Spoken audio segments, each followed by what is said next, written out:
Umarangkada na ang AFLIP Assistance Program ng Department of Social Welfare and Development o DSWD sa bayan ng Pili, Camarines Sur, kung saan nasa 450 beneficiaries mula sa 6 na barangay ang nakatanggap ng financial assistance sa unang araw ng payout.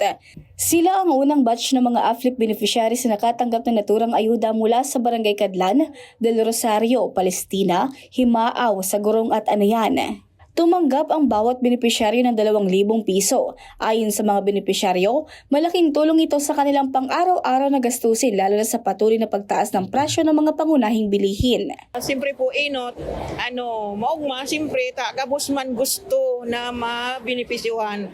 Dahil po sa pag-krisis kang panahon may eskwela, arog ko may magurang na pirming may mati, kaya maugma na saro ako sa napili na binipisyuhan na maka-claim kaning AFLIP.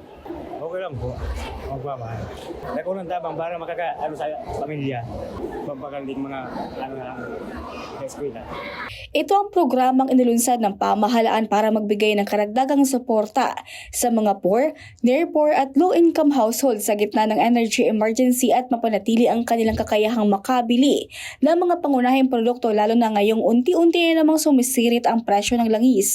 Ang Unified Package for Livelihoods, Industry, Food and Transport or AFLIP Assistance ay isa sa mga initiative ng ating President, si President Ferdinand Bongbong Marcos Jr., kung saan ito ay inilunsad nga noong July 16, 2026. So, ang target po nito ay mabigyan or mapalakas ang purchasing power ng ating mga mahihirap at poor near na mga Pilipino, which is ito ay, ang listahan nito ay nakabase sa 2024 Community-Based Monitoring System ng Philippine Statistics Authority. So, ngayon po, itinalaga ni President ang aming butihing secretary, si Secretary Rex Gatchalian, upang pamunuan itong pamimigay ng 2,000 pesos na tulong pinansyal sa ating mga Pilipino nga nakabilang dito sa mahirap at near-poor households. So, dito naman po sa DSWD Bicol, tuloy-tuloy naman po kami sa pamumuno ng aming Regional Director na si R.D. Norman S. Laurio. Tuloy-tuloy po kami sa pagbibigay or dito sa payout na isinasagawa sa buong Bicol region po ito.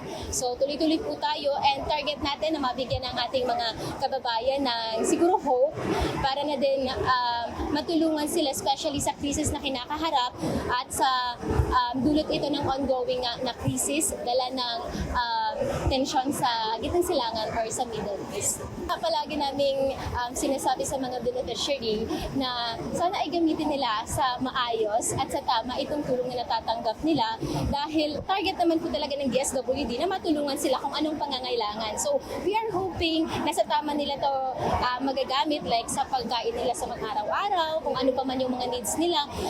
Isa sa mga sagot ng mga beneficiaries namin ay sa pangangailangan daw ng mga anak niya na nag-aaral. So, depende pa rin naman yun sa kanila kung ano yung sa tingin nila pinaka-priority nilang paggastosan. Samantala magpapatuloy at nakatakdang makatanggap ng parehong assistance ang 450 beneficiaries araw-araw mula sa iba't ibang barangay habang karagdagang 269 beneficiaries naman ang nakatakdang mabigyan sa July 30.